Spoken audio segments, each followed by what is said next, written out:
अंतर्मन से आते हैं। तो इस तीर्थ का महत्व इतना है कि स्वयं देवताओं को यहां पर आकर निवास करना पड़ा था। इसलिए यहां पर कही गई बात वो अपने आप में सत्य साबित होती है।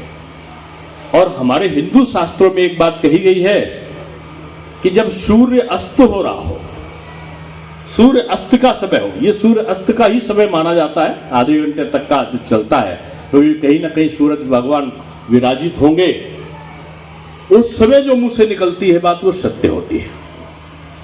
और मैं इस समय कह रहा हूं गौझरा जिसको कहते हैं, गौझरा इन सूर्य अस्त होने का कुछ समय के बाद का समय, कि आज देश उस मुकाम पर पहुंचा है जो विश्व गुरु की स्थितियों को पुनर्जीवन प्रदान कर रहा है। और आने वाला समय अब वो समय नहीं है कि तमाम प्रकार की बंदर गुड़तियों से डर जाए हिंदुस्तान। भारत और पाकिस्तान का युद्ध हो, 93,000 सैनिक को हम गिरफ्तार कर ले और उनको हम रिहा करके दामाद की तरह विदा कर दें, एक का अंग भंग ना हो, एक भी दंडित ना हो, और जाकर बांग्लादेश बना ले। अब वो समय नहीं है, वो कांग्रेस का समय था। 93,000 को हमने विदा कर दिया और अपने 53 हमने सैनिक जो बंदी बनाए थे पाकिस्तान ने, उनको हम वापस नहीं ला पाए। लेकिन आज मैं कहूंगा कि हम महारानी अहिल्याबाई होलकर का 300वां जन्म शताब्दी वर्ष मना रहे हैं। और ये 300वां जो जन्म शताब्दी वर्ष है ना, ये एक प्रकार का वो दिवस है जिसने भारत की अर्थनीति का परिवर्तन किया, जिसने भारत की सांस्कृतिक व्यवस्थाओं का पुनर्जीवन किया।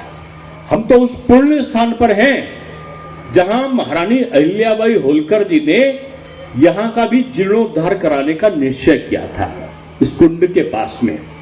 आज वही हम आरती करेंगे, ये मेरा सौभाग्य है।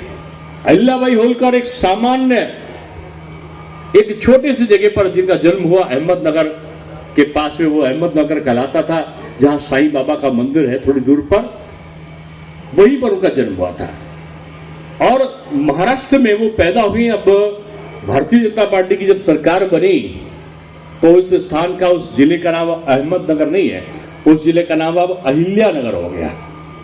जब अहिल्यानगर हुआ और विधानसभा में अहिल्याबाई होलकर की मूर्ति की स्थापना हुई और भारतीय जनता पार्टी की यूनिट और संघ के स्वयंसेवकों के मिलकर अहिल्या उत्सव वर्षों से मना रहे, मध्य प्रदेश में इंदौर में खासतौर से। आज तिल रखने की जगह नहीं होगी वहां पर। और इसलिए कि कौन सी वीरांगना थी जिन्होंने पर सब कुछ निछावर करा अपने अल्प काल में। हालांकि वो लंबा 26-27 साल का उनका शासनकाल था। अपने छोटे से राज्य को छोड़कर वो बनारस आई, मणिकर्णिका का घाट को उन्होंने जीर्णोद्धार किया, बाबा विश्वनाथ के मंदिर का निर्माण की आधारशिला रखा, बाबा सोमनाथ का मंदिर कहाँ गुजरात में, उसकी स्थापना में अपना योगदान दिया, कहाँ द्वारकाधीश वहां पर अपना निर्माण में योगदान दिया, जीर्णोद्धार में, कहाँ वो पहुंच गई जगन्नाथपुरी, वहां पर उनका योगदान हुआ, कहां पहुंच गई रामेश्वरम, और रामेश्वरम में उनका अपना योगदान रहा, कलकत्ता के गंगा सागर तक, द्वारिका से लेकर और कलकत्ता तक उन्होंने विभिन्न प्रकार की यात्राएं करी।